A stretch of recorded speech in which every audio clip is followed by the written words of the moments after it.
Thank you, Jesus. Moya oyingcwele yehla phezu kwami, thuma imvuselelo yemi ngo moya ongcwele, moya oyingcwele yehla phezu kwami,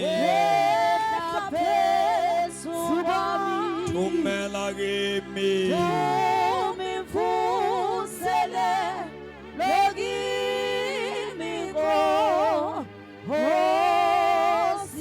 moya ongcwele, yehla phezu kwami, thumela kimi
basibulise otata abefundisi nomama, otata bonke, omama, obhuti nosisi nabantwana abancinane ngelihle igama lenkosi yethu Yesu Kristu, amen.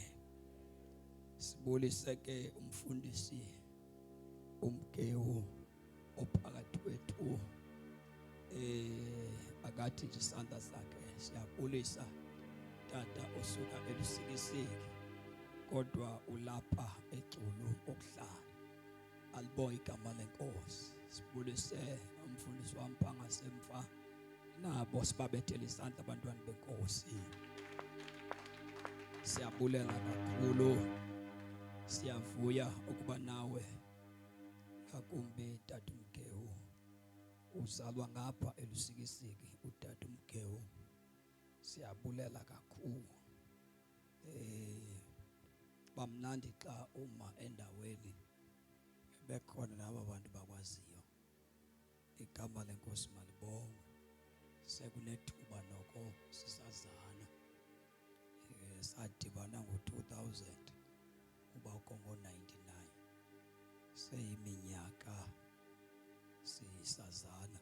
Zange sazane singakholwa, sadityaniswa ukusindiswa kwicawe ezingafaniyo, kodwa sidityaniswa uYesu. Sihambe kakhulu naye kwiilali zamaMpondo. Igama lenkosi malibongwe. Ndingumntwana kaThixo, ndisindisiwe, ndamkela uYesu waba yinkosi nomsindisi wempilo yam. Ligugu kum uYesu, libhongo uYesu apha kum, liqhayiya xa ndinaye. Ndinomntu ondenza ndibe ngumntu ongcono phakathi kwabantu. Uamen ukona. Ngibonga ukusindiswa ke ndibe ngumntwana kaThixo. Cela sifumane nje amazwi enkosi. Incwadi yokuqala kaYohane chapter 2 verse number 1 no-2. Sifunde incwadi kaYohane wokuqala chapter 3 verse 24. Sizafunda ke ngokwahlukeneyo. Ndingayithanda nalento uba sibe baninzi thina sifundayo, kweza basikhawuleze sizifunde ezincwadi.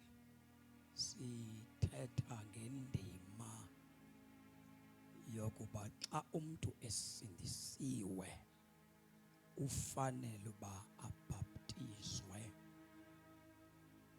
1 ngamanzi, 2 ngomoya oyingcwele.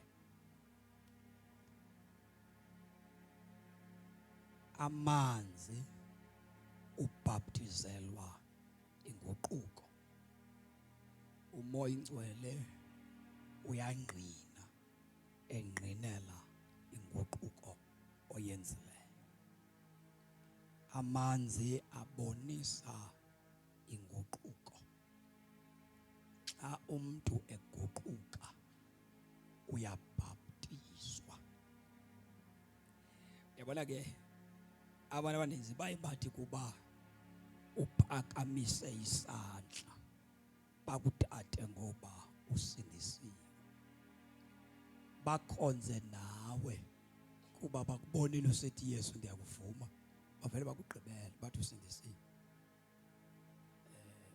Bethuke xa kufika ixesha lokuhlatywa ilizwi, uthi xa ungqina usithi bendingafumananga nto, amakholo khonza nawo akhathazeke.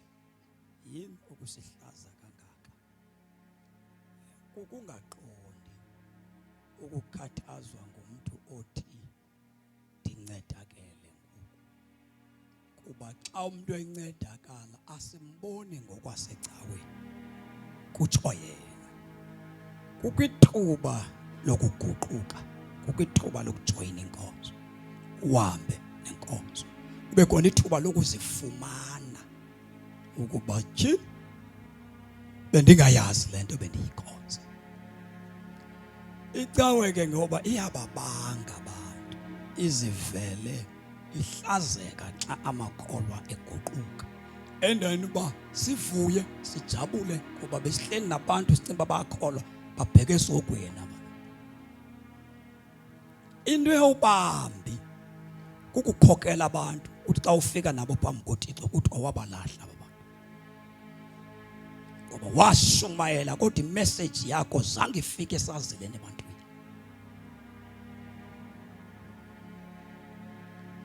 Yambonga uThixo owandenza ndangumntu. Mna ndithunywe ukwakha ikingdom, nothi ukwakha icawa. Ndispecialize ngekingdom kaThixo. Ndancama zonke izinto, not for the benefit yoba ndibe yicawa. Ndancamela ikingdom. Kasimisa itende thina sangizokhangela amarhamente, asifuni amarhamente, sizofunela uThixo abantu bakhe. Kasijikeleza nale tende thina sikhangela abantu ezahamba si-church plant icawe. Sithunyelwe kuvusa kwa aba basemabandleni. Bafukani madoda, akukhonzwa kanje. Abefundisi ke babaleka xa ufika itende ezinje, bakhathazeke bahambele kude, ngoba sishumayela uguqukani noyahlukanani nokukhonza uThixo ngendlela engeyiyo. Ndifuna ke sinicacisele uba umuntu obheke ezulwini sizawucacisa nendlela ebheke ezulwini, hayi indlela ebheke engcwabeni. Nina nigcina abantu for umane nebangcwaba, thina sizawukhangela abantu.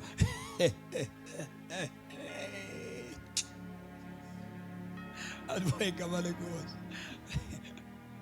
Umfundisi uMgewu uvamile ukuthi xa ebandleni lakhe enesingcwaba naso akhangele, andikhangele noma ndiphi, ngoba wazi intoba ndispecialize ngokuwina le nto kuthiwa yimiphefumlo. Andinanto ininzi yaca. Umsebenzi wami emhlabeni kukuba ndikhwaze abantu uba le ndlela uhamba ngayo iza kufaka ekufeni. Now ndifuna ke sifunde la mazwi, sive iBhayibhile uba ithini yona iBhayibhile, sicacise sibe sesiyathandaza. Nomindlela inohlupho noma inde Nkosi yami noma iya eGolgotha.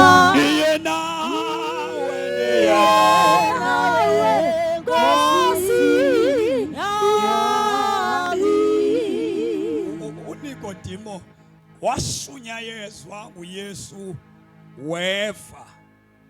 Into yamenza Nikodimo acoceka ngobusuku ngamakholwa wayesoyika ukuhlasela. Ngoba unzima ukuguquka xa uke wathi ulisindiswa. Uthi xa ujika amakholwa uthi xa ijika ahlekise ngawe. Athi yo kunini hamba kunini. Ungatyafiswa ngamakholwa awileyo ngoba amakholwa awile ahlasela umuntu oguqukayo. Lo makholwa aphethwe nguSathane futhi awile. Yabona ubuhleka umuntu xa isithi ndiyaguquka bendingaboni wena usebenzela isiwoko wena.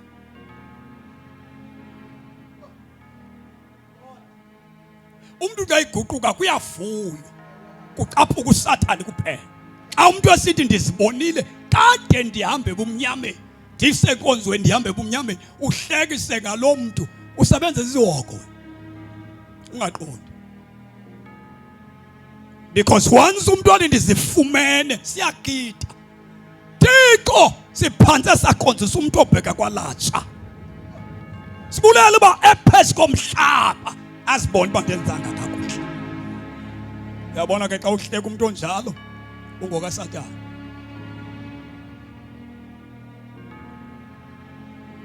Funda standard.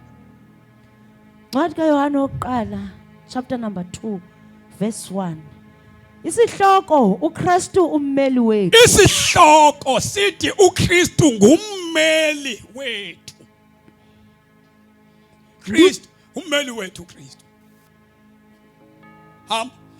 Ndinibhalela nje bantwana bam. Ndifuna niyeke ukona. Ndifuna yabona ba abali bayona sebengabantwana bakaThixo bone. So bona abantu bekhonza bakhonzisa futhi ushumayela bone. Ngoba asikhonzisi abantu ababazingilosi bayona abantu bakhonzisa. Futhi ushumayela uphila kakuhle eyibona impilo yakho kodwa bone. uJohn uthi ke bantwana bam ndinibhale baningoni. Kambe ke kodwa ke xa kukho umuntu othe wona akwenzekile phakathi kwenu kwakho obonayo ukhona ummeli wethu uJohn kukumeli ukubawo nditsho uYesu Kristu olilungisa. Lo mmeli nguYesu Kristu olilungisa. Ingxaki yabantu kukucingela uYesu xa umamkeleka kanye sozophinda umamkele. Bavale ke. Bathi ke xa uphinda usithi ndiyamamkela uYesu bahlekise ngalento yesibili kunini.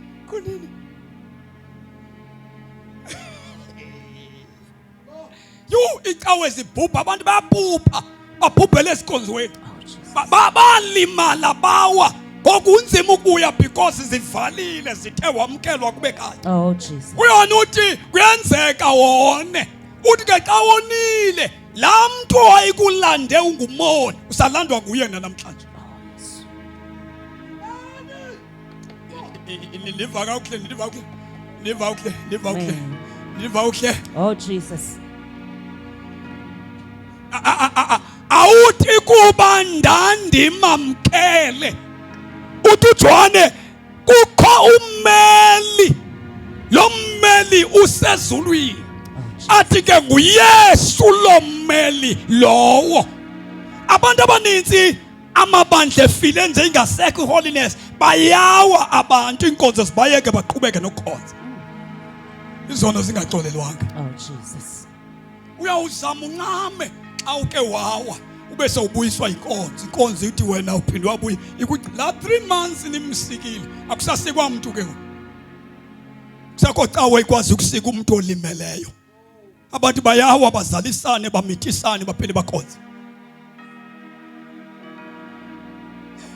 La punishment or la discipline enimnike yona ayenelanga. Funeka umuntu abuyiswe nguYesu hayi kukuphela kwepunishment yakhe. iBhayibhile ithi kukho kone abantwana bakaThixo akuthethwa nabangaphandle kona abantwana bakaThixo because inkonzo zifeyile kulanto sekukubi kangaka nje emabandleni ilanto kumvalela ngaphandle uYesu ba xa umamkeleka kanye uphinda umamkele no bazalwa no as long usaphila, uma uke wabetheka wadla izono uphumile emzimbeni kaKristu, ukuze ubuye uthi uYesu ndim indlela, ndim inyaniso, ndim ubomi. Oxabene noThixo ubuyiswa nguYesu. Oh Jesus. Oxabene noThixo ubuyiswa nguYesu. Amen. Oxabene noThixo noba uyakhonza waxabana noThixo indlela okubuya.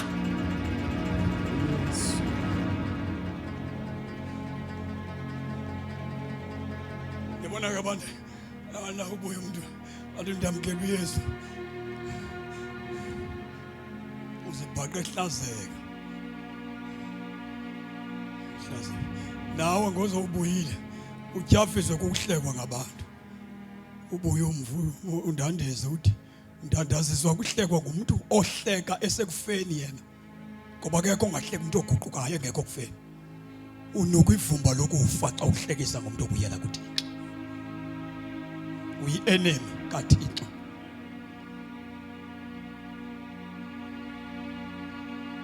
Funda standards. Ndifuna unikhulula jongani itende njengoba simanje tata umgewu simisa itende asizimisela abangakholwayo kuphela, sizimisela aba bantu basindisiwe, ngoba abantu banamhlanje basindiswe bengasindiswanga, badla izono because icawe zabenza abantu iclients. Yiyo le nto okufanele uba xa kume itende kunzima into yoba abazalwana abasindisiweyo bayisupport itende yamasindiswa, because bacingela uba kuzawulandwa amarhamente, kuzokwebiwa amakholwa. Isizathu soba amakholwa kube nexhala lwawo uba bekungakhutshwa zimali ecaweni, umuntu ebengazibona ngxaki yabantu. Into ebangela uba siyilwe ngamakholwa nansi. Babe kuthiwa sithi abawubanika ukudla njengoYesu wayebapha ukudla, bengekho umuntu afuna abantu ngeke bathatheni sidiniwe kubondla. Kuba ngexesha likaYesu uYesu wayebanika izonke abantu, ngoku aba bafuna izonke ebantwini, ngokuthiwa izani ngapha. Babe kuthiwa sibanika izonke thina ngokwethu njengoYesu, akho nto bezabarhalela babe baninzi kuye, bawuthi khawundiphungule le mzana, khawubaphungule.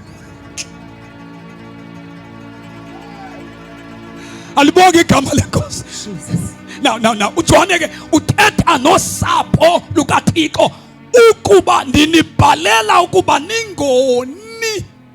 Kambe ke xa kukho umntu kwenzekile njengoba sikhonza kwakhona nayo, ukho ummeli wethu, lo mntu akalahlwa, lo mntu akalahlwa, Jesus. lo mntu akalahlwa, lo mntu ukhonjiswa indlela yokubuya.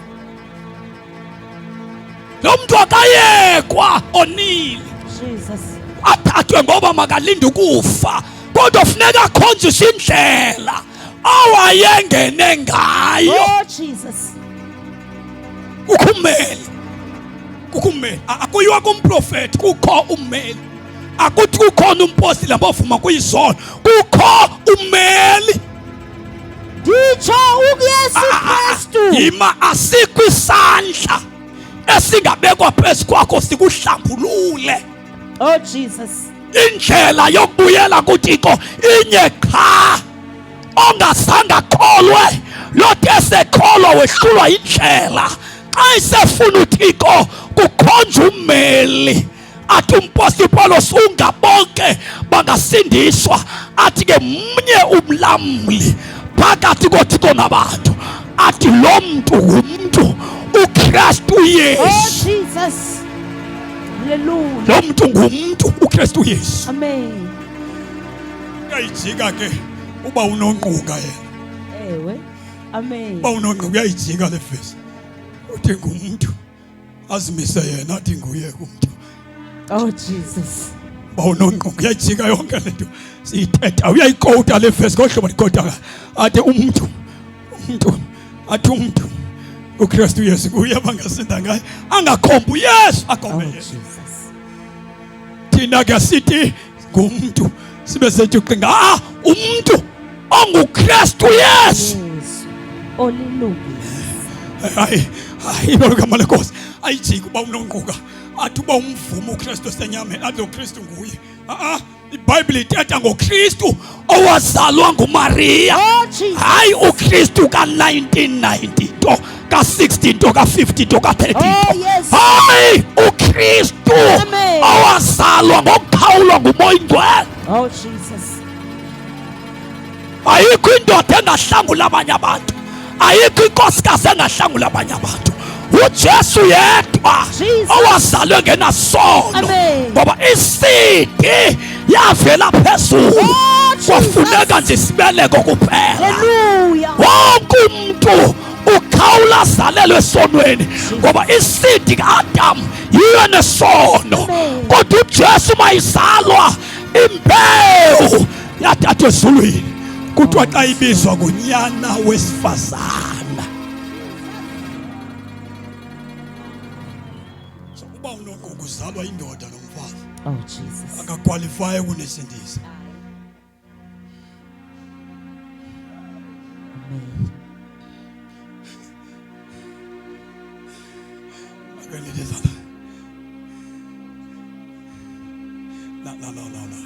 Now lithamsanqa ukuthi sowuhambe indlela yokukholwa uzibone uba ndenzanga kakuhle inhlahla, sowushumayele, sowufakazile, sowuthe ngumzalwane, uzifumana apha phakathi uba tyhini ayikho right le nto ndiyenzayo, inhlahla.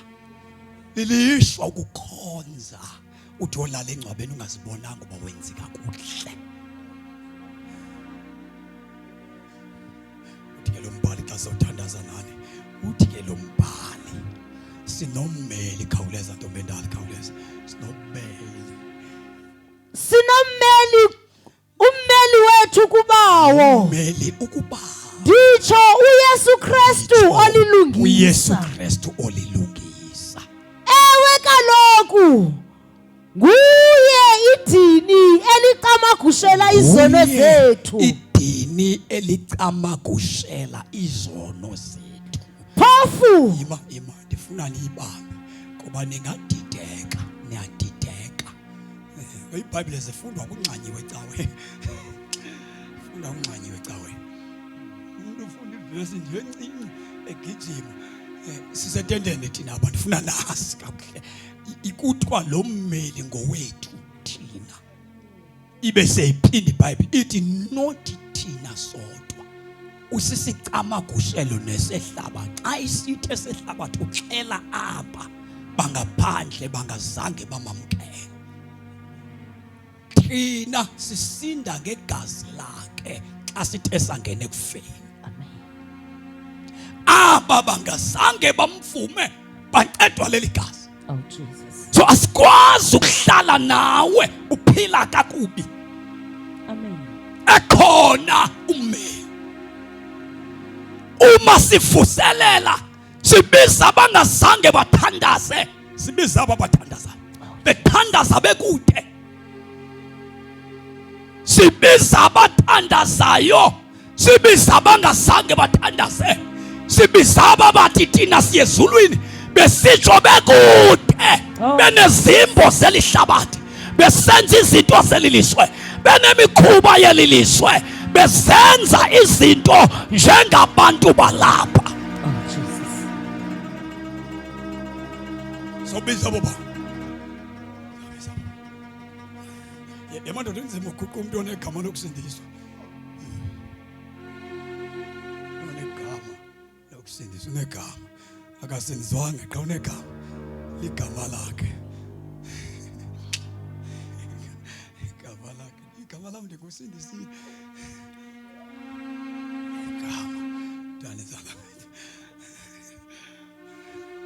Khawuleza ndithandaze nawe. Mamelani ke makodwa. Na umuntu xa ethe wabetheka uyaphinda amamkele uYesu.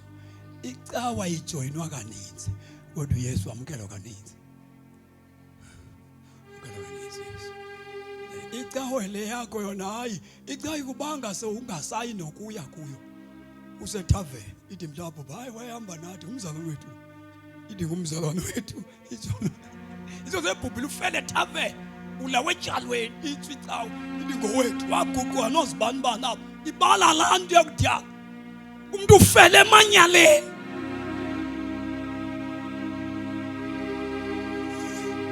Kodwa uThixo akathi ulilungisa ufele bubini, uthola le ndawo ofe ukuyo Oh, Jesus. unikwa yona. Akuthiwa wayike walilungisa wasumayela ucingani wamisa itente emthathu uba ndinokufela etywaleni andibizwa njengelungisa. Uthi umbhali yalityalwa imisebenzi endake ndayenza yalityalwa ikhunjulwe ecaweni qha. Hayi ke ecaweni iyakhunjulwa kubalwe eza kudala izinto ezi.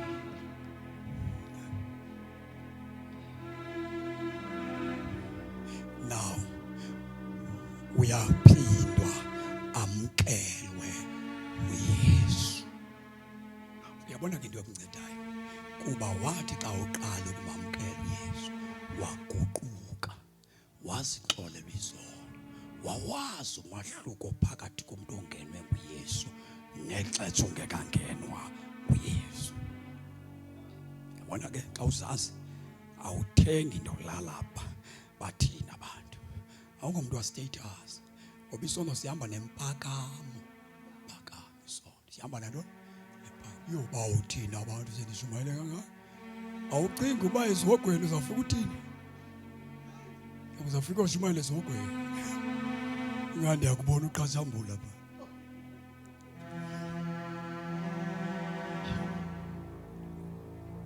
Ake sithi isandla sethu sesiyathandaza. Incwadi kaTito chapter 3, Tito chapter number 3. Chapter 3 uTito sithandaze yegama lenkosi. Ngeke amsiye omethembayo, yebo aka khokha ayake khokha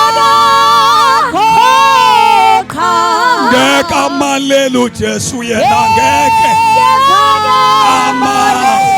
amalelo phendukayo ayakekho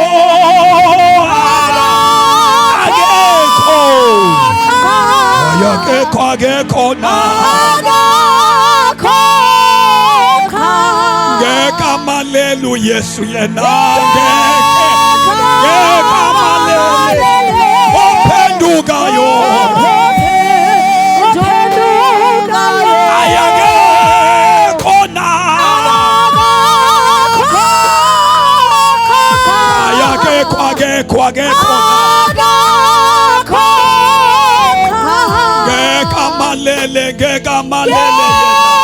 ngeke amalelo phendukayo akekho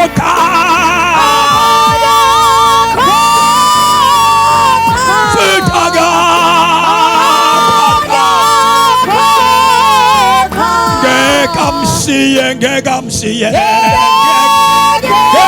Jesu amsiye omethembayo njalo ayakekho na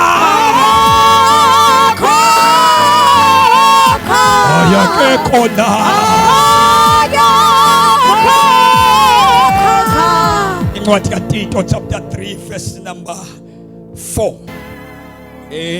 Verse number 4 ngegama lenkosi uYesu. Sifunda verse number 4 no 5 sime ku 6. Le ncwadi besiyikotile yabase Efeses chapter 1 verse number 17 uqala verse number 14 ethi umoya ngcwele usiqinisekiso sokukhululwa komuntu. Ngoba xa usindiswa usamkela uYesu uguqukile. Ukuguquka sithema kholwa kukushiya izono, kukuyeka ukona. Ukuguquka kukutshintsha kwesimilo somuntu. Ukuguquka kukutshintsha kwendlela yomuntu, indlela ebesiphethe ngayo itshintshe. Guquka ikuphakamisa isandla. Xa lo muntu ebephakamise izandla esiyeka ezandlele bekade zihamba. Number 2, indlela aziphethe ngayo itshintshe. 3, indlela ngoku ayiyo ngaphandle itshintshe. Kuthiwe ke lo muntu uguqukile. Xa umuntu eguqukile ubhaptizwa ngamanzi abese bhaptizwa ngomoya oyingcwele. Lezi zinto zombini, umoya oyingcwele okwanguThixo, ekufuneka aphawulwe lo muntu ophume ezonweni. Akungqinelwa indoda embeka isandla, kungqinelwa lo uguqukayo. Umoya oyingcwele ngeke uzile nokudla umkhangele uduzile ukudla xa uke nje waguquka, kuba utsalwa kukutshintsha kwakho. Alibonke igama lenkosi. Na uma sawuguqukile ube sawubonisa lento uyenzileyo ngamanzi, usiwe emanzini, ube sawunikwa isipho esingumoya oyingcwele. Umoya oyingcwele luphawu, amanzi ikwaluphawu. Umoya oyingcwele umsebenzi wakhe ukukugcina uphila into ethandwa uThixo. Ncwadi kaEzekiyeli 36 verse 26 no 27 uthe uThixo phande uninika inhliziyo entsha. Kufuneka lo muntu oguqwayo ibe entsha inhliziyo, anikwe umoya omtsha, abesenikwa lo muntu umoya kaThixo. Uthi kuBhayibhile ndintsho ndinenze uThixo benza ababantu ngokwakhe, ebenza through umoya awufake kubo. Malibonke igama lenkosi. Ndenza umzekelo ndathi in our days kunzima ukuzibona oluhlobo oluguqukileyo. Abanye baguqwa bengamapara, bezizigebenga, zange bazise izibhamu zabo, malahle izibhamu nazitshethe zabo, kodwa umuntu abaguquka. Akekho umuntu oguqukayo angazizisi izinto ebesebenza ngazo ebubini. Number 2, kukho amasela aqhubeka nokweba ngokwathi asindisiwe, ebela indawo aphangela kuzo, azaqhubeke sengamasela. Akayekanga, ngoba xa umuntu eguqukile ubuyiswa into ekuthiwa yiCalvary, ezazinto ubuhlala kuzo. Igama lenkosi malibongwe. Uzebile, utshintshe, ubhaptizwe ke ngumoya oyingcwele. Umoya oyingcwele inkonzo kaThixo ipheleliswe kuye. Yo lento yenza into yoba xa umuntu eguquka elahla inkosikazi, athi ka iseguqukile ngoku afune ukukhatshwa, ayoceliswa uxolo kulo muntu amlimazileyo. Ndithi aba namhlanje basindiswa batshate besithi bangabazalwane bahlukane because abanayo inguquko. Nguquko uyabona, noba ngabe ungayikhavarisa ngoluphi uhlobo, idivorce ayonto efanele umuntu othi unoThixo. Oh Jesus. Before ulahla umfazi ulahla uThixo, before ulahla indoda ulahlekwa nguThixo. Oh Jesus. Ndithi akekho umuntu ongathi ndinoThixo alahle umkakhe esithi unoThixo. Soze ulahle umuntu unoThixo. Uyabawola abantu xa unoThixo, uyabathanda abantu xa unoThixo, unoxolo nabantu xa unoThixo. Akekho umuntu okholwa kuThixo aphile noThixo alahle umkakhe.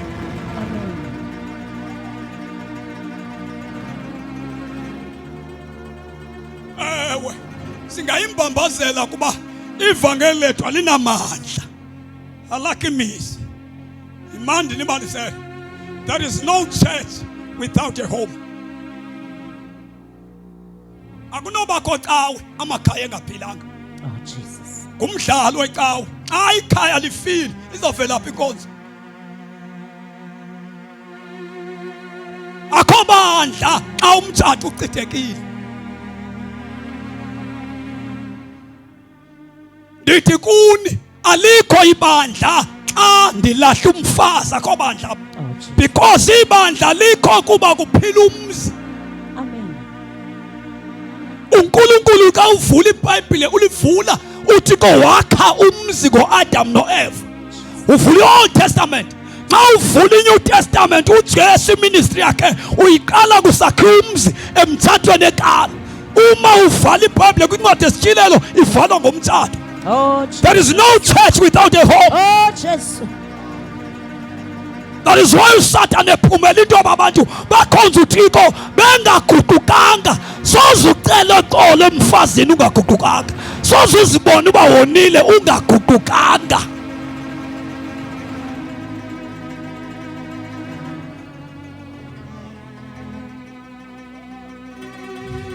Ningathathiswa ke nitshazwe ngamaxoki.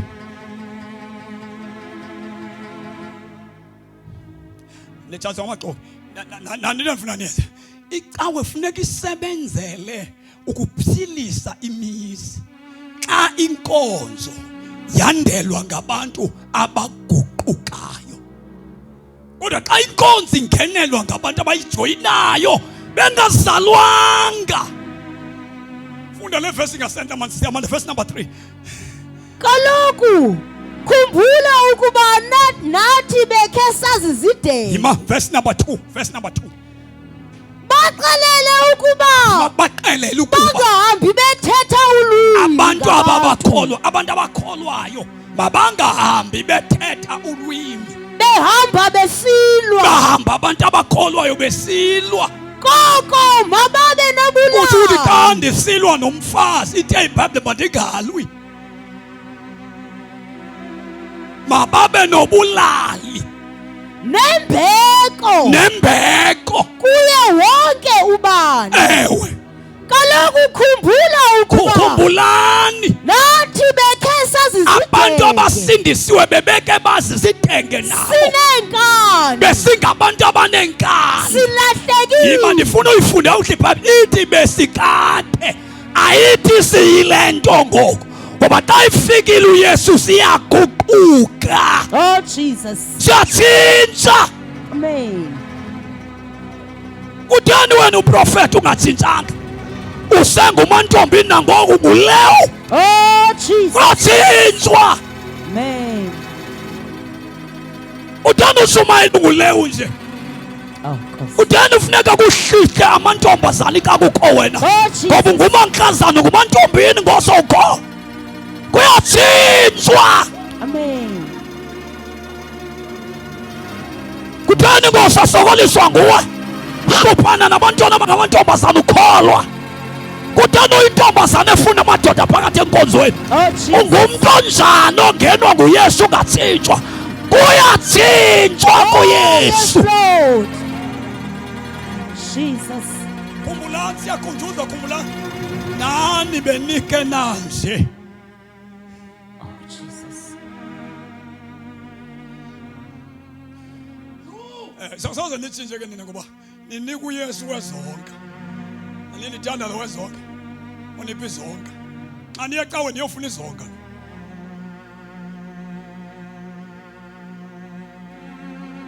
Animfuna ngoba abantu nje basingatsho nje ba uthi kuzona blessings not the blessings sibabi. But thina sinibizele kubless soze siniqhathe. Sithi nizawusikelelwa nihlele kufeni.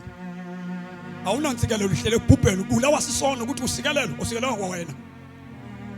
You are under the curse. Awuphila nje bubini. Bumnyama bukathixo bujinga phezu kwakho. Udrive lo moto inhle ujinga phezu kwakho unemali unesimnyama sikathixo wena.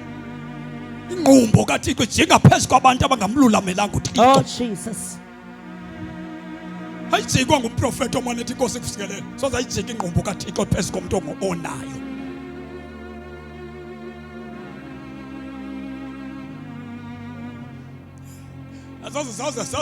Soze bakwazi ukuthetha lento ndiyithethayo abashumayeli banamhlanje kuba xa begqiba ukushumayela funeka nizawubeka imali abezandleni ezinyaweni zabo. Ngoku funeka ndithethe kamandi kwenze uba ndicisilike nikhupha imalana zenu. Awufela ukanyana uyajola ubheke kufeni. Oh Jesus. Unamanyala ubheke kufeni. Amen.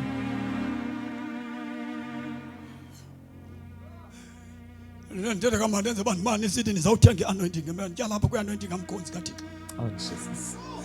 Kusegqirheni apho kubekwa imali kukhanyiswe. Akukhanyiswa kwi-anointing kaThixo. Oh Jesus. Iyo le nto icawe zeno ziyile nto ziyo. Mane niyokhanyisa. Indoda yakhe yayenza loo nto yayinguSimyoni. Yawuyicela kuPetros yathi Nkosi khawundiphe le nto enzakayo. Wathi uPetros ambofa nemali yakho. Yabona nina niyayithenga intambiso niqhathwe kakhulu noma intambiso manje ithenga banothatha imazane manje othenga umprof i-anointing ayithengwa uyolanda icash ka ubeka imali yakho pha.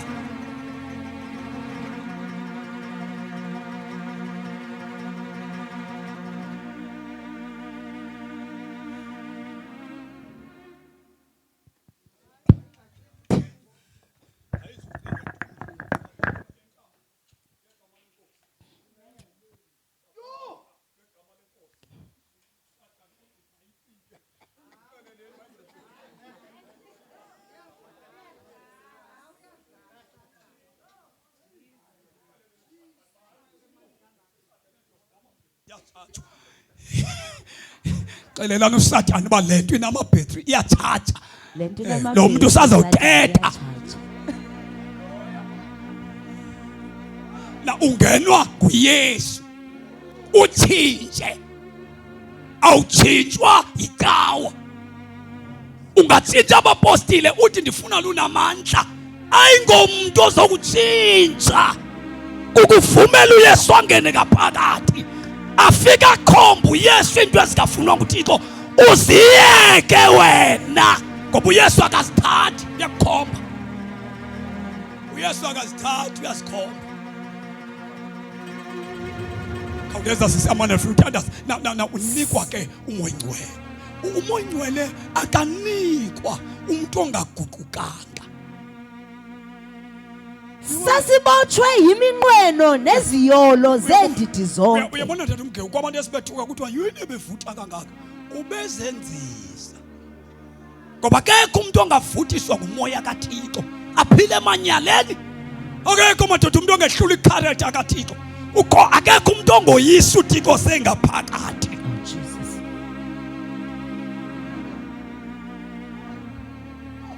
Yo.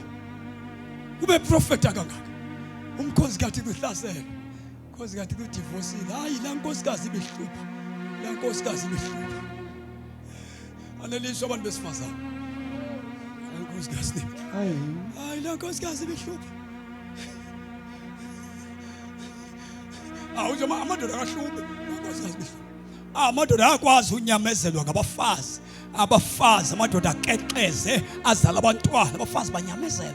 Imizini kodwa mhla indoda yabona umfazi yabona umfazi wayo ejona nomnye yo mfuna umnquma ithi ndiyamdivorce iBhayibheli iyandivumela ithi yani iBhayibheli ivumela wena wedwa nje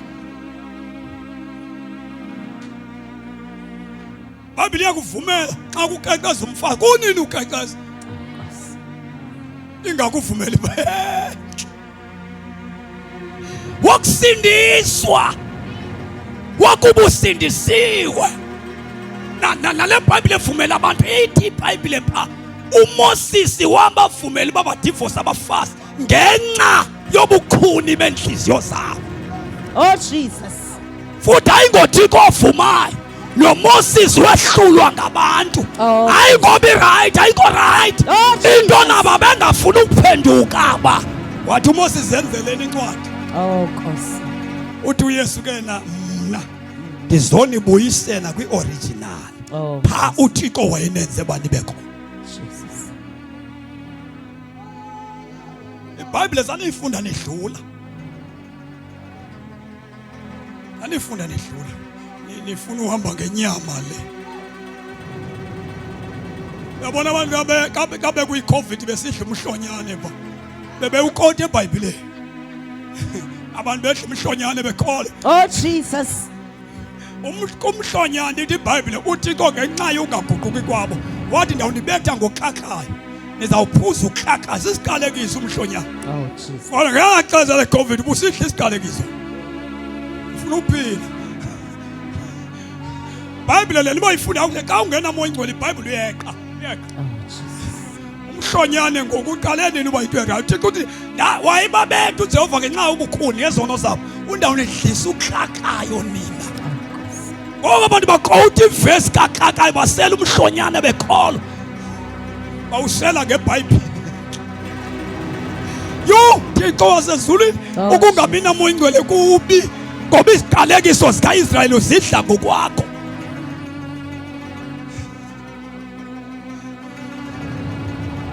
Malibonge igama lenkosi. Hallelujah. Asinikezwanga mhlonyana, sanikezwe igama Oh, Jesus. elingaphezu kwamagama. Hallelujah. Kodwa ngegama likaYesu zonke izifo ziyagoma. Jesus.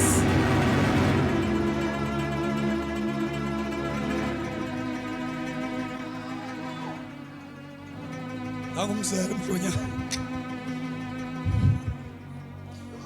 Abanye babesela nebrandes.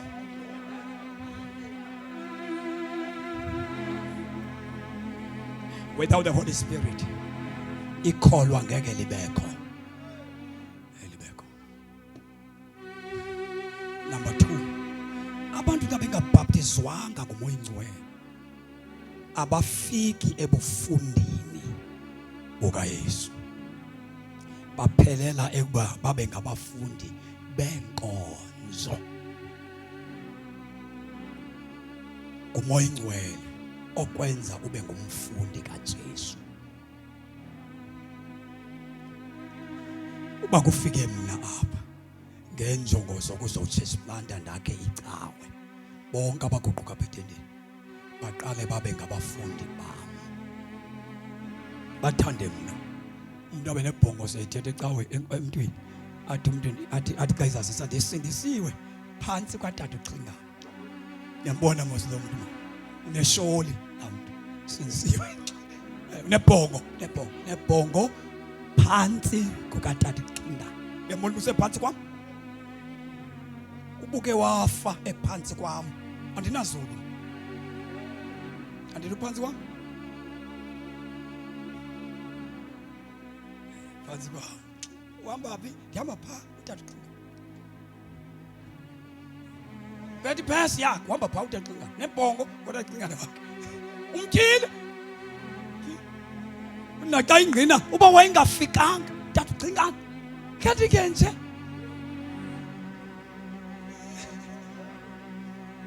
ngoba akekho sidlulelayo emntwini aye kuJesu.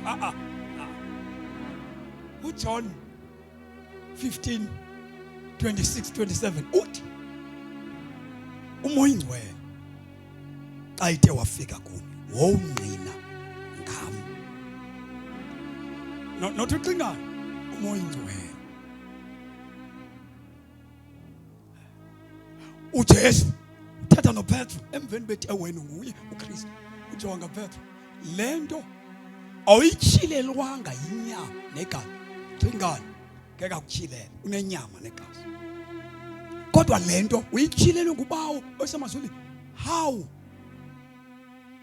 Ukutshilela uBawo ngokukunika umoya ingcwele ukuze akwazise uKristu. Ugqithe kumfundisi ebekufundisile nakwicawe libifikile wazana noKristu. Ube ngumfundi kaYesu. Ube proud ngoYesu. Uxa kumitente apho ungabuzi ba yeliphi bandla. Uve nje kuthiwa kuza abazalwane bazomisa imvuselelo bazoshumayela uKristu uthi ndiphakathi kwabo. Ngoba aba bafikayo abalento ndiyilandelayo. Kodwa xa ungumfundi wabantu uthi umfundisi ningayi kulanda uthi sithi usindisiwe. Futhi zawuzomquestion ba kutheni tata usithi masingayi kodwa kusinyalwa lo Yesu simshumayela. Mangaphi kanti abaYesu? Zingaphi ezinsindiso? Wena uyimfama yalomuntu. Imfama yalo. Lo muntu ubaleka nesazela sakhe. Kuba umuntu ongavalela abantu kwimvuselelo kaYesu. Wawa lenkokeli yawa le. Inexhala lo baba abantu endibakhokhelayo. Hleze badibane nenyaniso pha. Bavuleka amehlo. Bandishiye kanjalo. Kutheni unewari ngabantu? Kuthetha iBhayibhile kushunyela uKristu. Unawo usithi ngumzalwane. Kutheni unewari ubagcine kuwe abantu? Necala lantoni? Once umuntu banika uKristu, babhaptizwa ngamandla kaMoya, bagqithe ecaweni. Bagqithe ecaweni. Bayazi xa uba yekundingcwaba ayinazulu icawa. Futhi bayazi xa uba ayikho perfect icawe. Bazo kwesibini into yoba uYesu akasifuni singamaqembu, ufuna ubukumkani bakhe. Kodwa umoya ingcwele akanibhaptizanga, wena ubufike wazalwa itende yase-Faith Mission, uzoba li-Faith Mission. Uba ngaba kufika amazimbulu uzoba lizimbula wena. Uba kufika yase-African Gospel, amagospel agcwala kwitende yawo, akhonza ngomoya wamasonto, akanawo umoya kaThixo. Umoya wecawa kuye kunjalo, ubungulewuza nawo.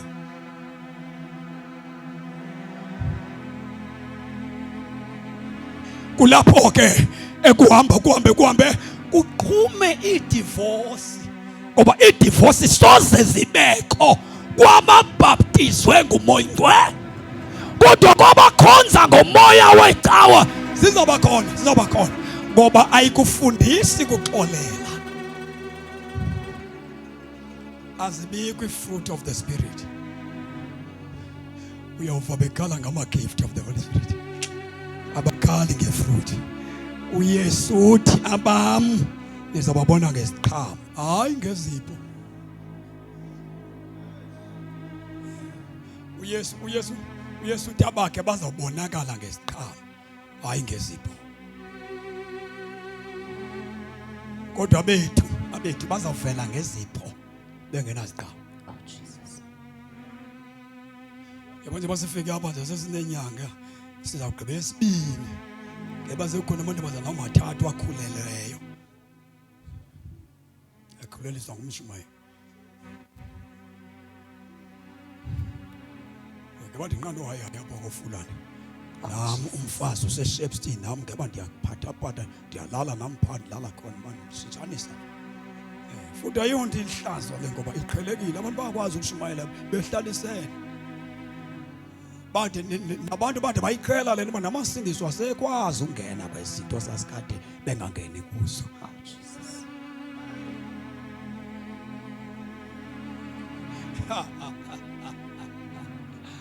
Lisekhona ivangeli lamandla. Amen. Ivangeli lisekhona. Ivangeli lona lisekho. Oh Jesus. Now ubhaptizwa ngamandla kaMoya. Ubhaptizwa ngamandla kaMoya, uyazi inyaniso ngoThixo, wazinyaniso ngoThixo. As long umoya ingcwele engekafiki, umuntu onamandla nomkhulu nozomethemba ingoYesu wena, uzothemba umprofeti wakho. Iyo lento nasesicaweni nikhonza kuso, kukho isitulo esingahlali umuntu. Yesithi ndibulisa nogqibo likatata noba kekho. Utata noba kekho bathanda ekhaya khona ngomoya. UnguThixo. UnguThixo. Bulisa ugcobo likampostile. Uyabona xa ubulisa ugcobo likampostile uphansi kwakhe. Phansi kwakhe. Ngizomethemba njalo ngoba uyayazi indlela uzongihola ngeso Angisekeli impela ezulwini khona ezulwini ngolanda ngibonge phakathe wandethula umthwalo wangishiya netulo. Uyabona ndandicimba abantu bazawuvuka emveni kweCovid. Yathi xa bawubhadla abantu baya abantu betshone bomnyameni, ngoba abantu bake basala bodwa. Aba baprofeti bebengathi banamandla, boyika iCovid. Kukho abantu abangazange kungcwatyelwe bantu.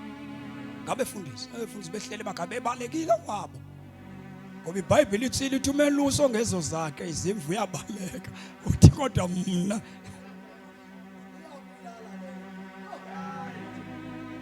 Oh Jesus.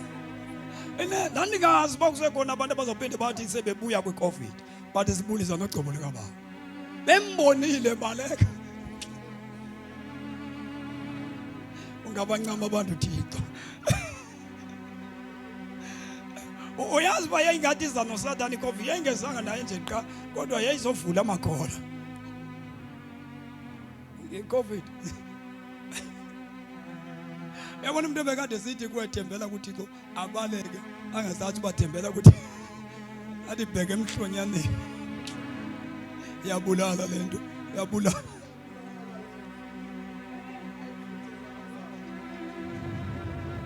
yabona ukona ingoma ezasizicula ethi Jesu wami uyaphila ngiyakwesaba ntoni engazazithule ezangoma ngelaxa ngoba yayikhona ihoho nawuthi emntana nilizonga ulikhokho yamane edlala umntana makayibona indoda siyahleka ibe kuyavela ikhokho siza kubona uba ngumzali xa ufeyisana nekhokho yabona ke uzathe emntana zayibetha mntanam zayibetha ayikabi betha mntanam lo khokho bekavela kwakulamnya ayibetha athi umntana etata nansi uthi ibe mntanam ibe ibina awukayiboni odi movu ngakhongo akubona umntwana ba adada beta tati khongo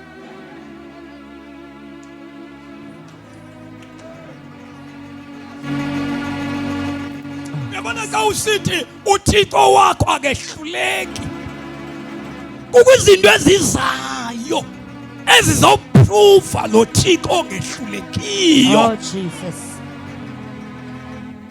akucula amaculo makora kukho imini efuneka ubonise uba lo Thixo ukade akehlulekile nasi isimo ubhekene naso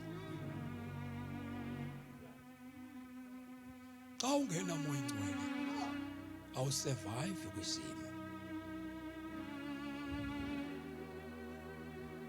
endleleni yokukholwa simele ukulingwa ngoba umkhumbo ohambayo odibana nezivunguvungu endleleni yona endleleni yokukholwa thina simele ukulingwa ngoba umkhumbo odibana nezivunguvungu ngoba itharo okwesikhashana yigrave emva kwalokho lentaba le iyenyukela kodwa ipheka itharo okwesikhashana ube igrave emva kwalokho lentaba le iyenyukela kodwa ipheka ekhaya lentaba le iyenyukela kodwa ipheka ekhaya uyincenza umuntu amukela uYesu zilunga izinto athi ndifaka amandi uvele kube igravel imoto egravel ayihambi kakuhle ade zanyamezela igravel ingehli ingathambeki ivele inyuke bathi abantu kubo ukusindiswa soze kube kubo ukusindiswa soze kube nzima futhi ukusindiswa uyabona into enzima ukuzincama ukusindiswa abantu bathanda ukuthi kabe ngqineza bathanda ngenzima kunzima wena not ukusindiswa awunanyana ngokulamba noThixo ufuna ukuthi uyanxabalaza ilizwi uyalithanda ihlabathi uyalithanda. IBhayibhile kwincwadi kaLuka 9 verse 23, umuntu othanda ukundilandela akenze ibenye makazincame. Uyabona xa ungekazincami inzima insini siyabathanda masingaqhathana inzima le uyaxoka. Inzima uwe lo unzima. Ulixoke too much. Awuvumi nawe. Impilo yalapha ifana nendoda etshatile okanye nomfazi otshatile. Uba uthi ngowutshatileyo namankazana uzawafuna ngawo. Umtshato uzawuthi unzima. Uwe lo ungakwazi usikomita. Awukwazi ukubhekana nento enye wena. Nzima. Uzawuthi ningabi nzima. Nemizi emininzi kaloku. Alinemizi emininzi. Uzawunzinyelwa anyazo nzima. uThixo akamfuni umuntu olilulwane. Funa umuntu othi xa ifike kuye ume kuye. Zange ndiyibone into yokukhonza uThixo ukuthi wayinzima. Kanzimanga uThixo ngoba awukhonzi ngamandla akho. Awusisindisi. Usindiswa lufefe lwakhe. Akunika umoya wakhe. Akwenze akukufaka umoya wakhe. Akwenze yena hayi wena. Abonise ngawe ebantwini abonakeleyo. Ndiyakwazi ukwenza into kanakalayo. Uhlale kweliliswe okwefish emandini olwandle. Ihlala phakathi kwamanzi anotyuwa. Uyilobe. Xa uyipheka idinga ityiwa. Ichitha ubomi bayo etyiweni yangaafektwa yityiwa. Kwanjalo xa ungumntwana kaThixo osindiswe walahla izono zakhe. Hlala nezigebenga mthatha. Hlala namasele mthatha. Hlala noLewu. Kodwa ungabi ngoLewu. Wawukathi unguye. Wafikelwa lilungisa lasezulwini. Wabhaptizwa ngamandla amoyingcwele. Yamadoda uYesu akafeyili mntu. Insindiso madoda awuthi xa ufike kuyo ufane nento obuyiyo. Andithethi ngecawa, ndithetha ngokufika kukaYesu. Oh Jesus. Hayi man, akanofika uthakatha uphinde wehlule impundulo yakho. Hayi. Oh Jesus.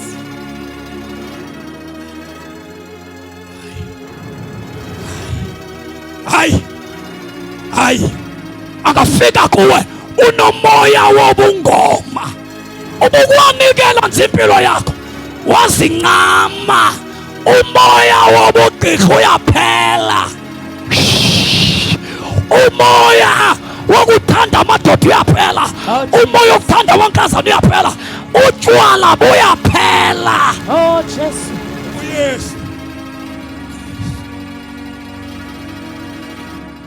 Kunini ndasindisa. Ndiyehluleka uyaxoka sawazinzwana. Sudlala. Zange wanyaniseka wena. Tu zange. Soze uThixo ehlulwe ngumuntu. Soze ayingoThixo manje lo ehlulwa ngumuntu. Soze uThixo oyiswe sisimilo somuntu. Soze. Zange wangena kwayena.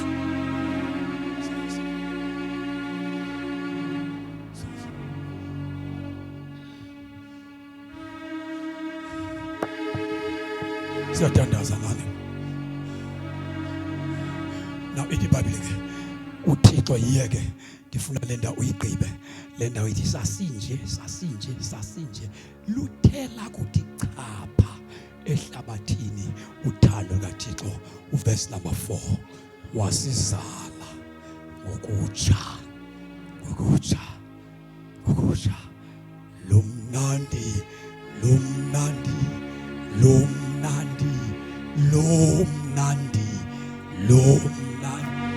lomnandi nsuku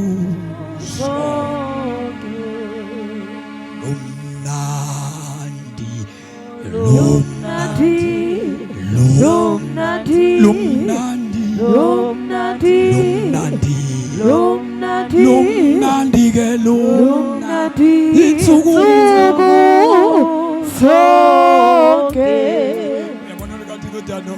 alufani nale girlfriend nalwendoda. Aluthi namhlanje luvuthe kusasa libande liyaqhubeka nokuba mnandi. Awu madoda. Yo abantu baceba sisiye izono sikhedamile emhlabeni. Simnandelo. Simnandelo. Kukho into eqhubeka nathi emnandi. Emnandi. Waze kwamandi ukusindiswa. Ukusindiswa. Uthwala inhloko yo inzima lento. Hayi sidlalisa apha. Sidlalisa. Umnyatho athi simandi izono. Yo akakadibani nalento. Uthi kumandi izono. Insuku zonke uyabona na 31 years ndikhonza lento 31 years ndikhonza lento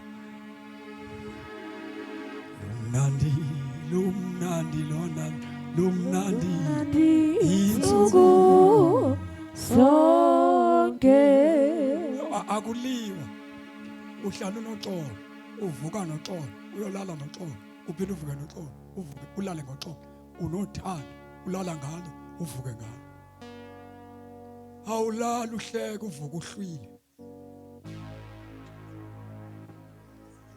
nomsindo nje ungazazi uba utshona qatyela ngamademoni sukwenje lala kamandi kulento uphila kamandi kulento utya kamandi kulento man baptizwe ngomoya ingcwele. Yabona mangabe umoya ingcwele kuphosile uzaba ngumfundi wecawe ophila kuyo futhi iza kuowuna nawe uzozivela uhamba into bandiyamoyika umfundisi wami awumhloniphanga yamoyika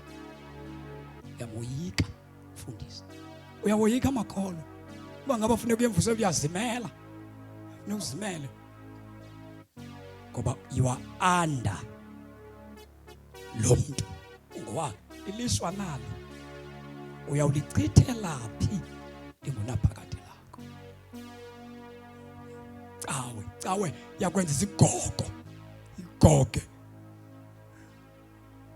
ngexesha kanye lo muntu onileyo awuchithileyo umzi wakhe phambi kwakho adivorce umfazi bukathi uthi mama kuye aze nomnye umtsha uphinde uthi mama kulo ngoba ingqondo le yenziwe uba mayimate ingayibona into elungileyo uzawuphinda uqhubeke uthi ndiyawucela tata uzawubika iingxaki zakho zasemtshatweni uluhlule ngumtshato uzawucela kuthandazela siyathandaza bazalwane likhona ivangeli likaKristu likhona labantu likhona ivangeli elehlukanisa umuntu nezinto limnika ipeace likhona lo vangeli xa uguqukile uthola amandla kamoya ingcwele akwehlukanise nezinto akwazise uKristu sime ngenyawo siyathandaza sime ngenyawo sawubonga izwi lenkosi simenyiwe namhlanje ukuza simenyiwe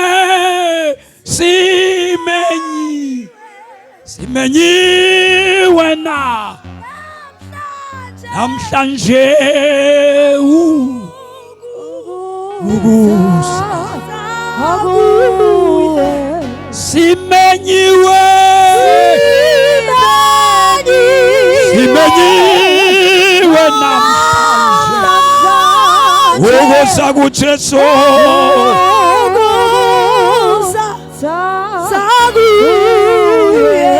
haleluya ukholo yena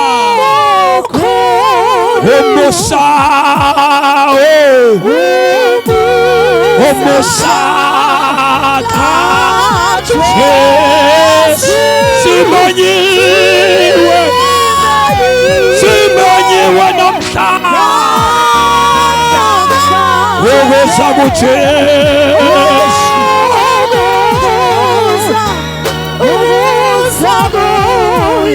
haleluya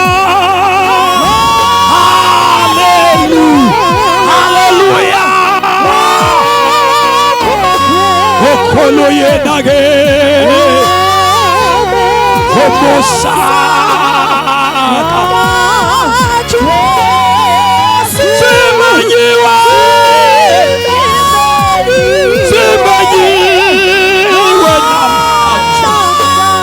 Ogosabu Jesu yena Thank you Jesus, thank you Jesus. Simanyiwe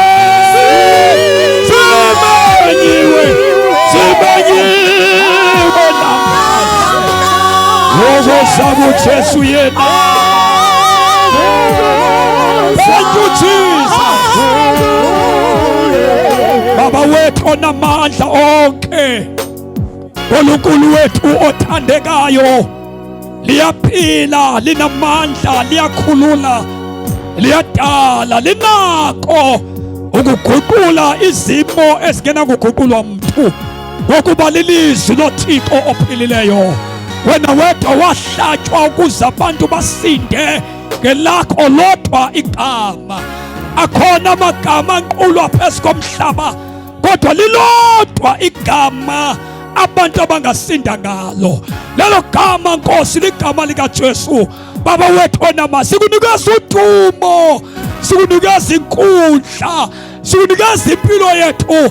Asinakwenza nto ngaphandle kokuba wena Nkosi ufake kuthi umoya wakho. Baba wethu ongcwele siyabonga. We give for the glory. We magnify your name. Thixo wethu onamandla, uJehova ophilayo, umi kuze kube phakade. Udlula izulu nomhlaba, kepha wena Nkosi umi kuze kube phakade. We thank you Father. We glorify your name. Nkosi kakhulu Thixo wami, sikunikeza udumo ngegama likaJesu waseNazaretha. We love you Holy Spirit. Thank you Master Jesus. Sivala amehlo ethu phambi kweNkosi. Oh, sivala amehlo ethu phambi kweNkosi. Ngegama leNkosi uYesu. Mfoka nizothandaza. Sivala amehlo ethu phambi kweNkosi. Ngegama leNkosi. Likhona usuku olukhulu oluzayo, lapho bonke imfihlakalo zenhliziyo ziyawuvelela uBaba. Kodwa usuku olulodwa eliyovezwa iNkosi, lapho bonke abantu abaphila phezu komhlaba imfihlakalo zenhliziyo zabo ziyobe zingaphandle ngelo langa. Ufuna ukuthandaza namhlanje, nalo mzalwane kayizawuthandaza. Uyabona zimbili izinto, kukulimala ukhonza, ukuba kanti wena zange ukwazi ukuguquka uqala, zange ushiye nto, zange walahlekelwa nto, wavela wathatha uJesu waqhubeka nempilo bukathi uyiphila. Owesibili, umuntu ngumuntu oke kwakhonza kakuhle, uyayazi inkasa yokuguquka, uyamazi uJesu etshintsha impilo yomuntu. Wahamba lo muntu wenzakala phakathi walimala. Bangangakwazi abazalwane, bangakubona njengomzalwane, kodwa uba walimala. Isitha sakho singuSathane siyakwazi, nawe uyazazi. Ukhonza nje, ukhonzo sopha apha ngaphakathi, uyazama ukuba ngumuntu wake wanguye, until ufike kule nto ithethwa nguJohane ethi ukhona ummeli. Wazi ukhona ummeli otshintsha impilo yomuntu. Cela ukuthandaza nabo bantu namhlanje. Umuntu oqala othi Jesu, mna zange ndakuthola ukuguquka, ndidinga uJesu atshintshe impilo yami. Ndifuna umuntu wesibini othi Nkosi, ndikhonze kakuhle kanqala, futhi ndakufa ndazilahla izinto, savuka isazela sami. Ndihambe ndafelwa sisazela, ndazibhaqa ndibuyela kwizinto awawundihlukanise nazo. Ubukhona lapha entendeni, ungelule isandla sakho, fokafuna nizothandaza, uvala amehlo wakho. Usuku lokufa kumuntu wonke ophila phezu komhlaba liyasondela. Yabalilishwa ukudlula emhlabeni usaziwa njengekholwa, kodwa wena uzazi ungelilo ikholwa, ndawonye nalutho ukholwa kuye ekwazi uba wenzakala. Ungelule isandla sakho, sothandaza mfokafulani ngegama leNkosi. Sazothandaza abazalwane egameni likaJesu. Khona abantu abayi-2 uThixo alinde bona, kufuneke beresponde kulo myalezo. Ndicela uba ukhona phakathi kwethu kwaba bantu babini babalwa apha, ungasondela ngaphambili sesiyathandaza egameni likaJesu. isango lenceba lisavulekile. Sifuna sithandaze sesizawuvala. Makholwa isango lenceba lisekho. Isekhona inceba namhlanje. Ndiyacela baleka uze ngaphambili. Sengifuna uthandaza naba bantu babini. Oqala lo muntu uthi mna andiguqukanga. Ewe ndiyakhonza ndikhona ecaweni yamasindiswa zange ndayithola inguquko. Owesibini sekushiwo kule ndawo ngumuntu lo wesibini othi mna ndihambe ndiyithole kakuhle isalvation kodwa ndalimala. Ndifuna uthandaza nalo mntu namhlanje ovumayo othi ndalimala. Ndifuna abantu abavuma le nto isekuvumeni bathandekayo ngegama likaJesu. Joyina lo tata sasiyathandaza. Wena tata ome ngaphambili tata mthatha la mazwi sasiyathandaza uthi Nkosi Yesu ndiyabulela ukuba ndingekafi uthethe nam ngolu hlobo. Ndiyaguquka namhlanje ndibuyela kuwe ngokupheleleyo. Xolela izono zami, xolela amatyala wami ngegama likaYesu waseNazaretha. Ndiyakwamkela, ndiyakholwa Yesu ukuba wafa waphinda wavuka egameni likaJesu waseNazaretha.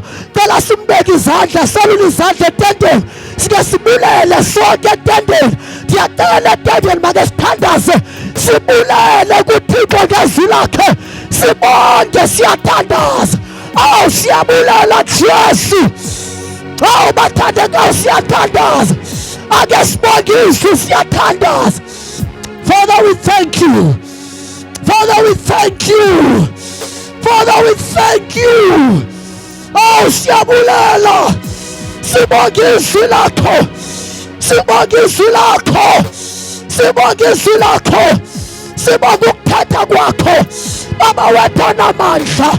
Sibonke ukuthatha kwakho. Izwi lakho linamandla. Oh, Father, we thank you. Father, we thank you. Sibonke indaba. Sibonke ubucoko bakho. Ubucoko bakho bunamandla. Uthatha sahlabeka. Baba wethu onamandla. Father, we thank you. Sibonga ngomntwana wakho oresponde kulo myalezo. Qeda impilo yakhe. Qeda nohlele ekhaya. Qeda nohlele endlini. Lo myalezo ufike kuye.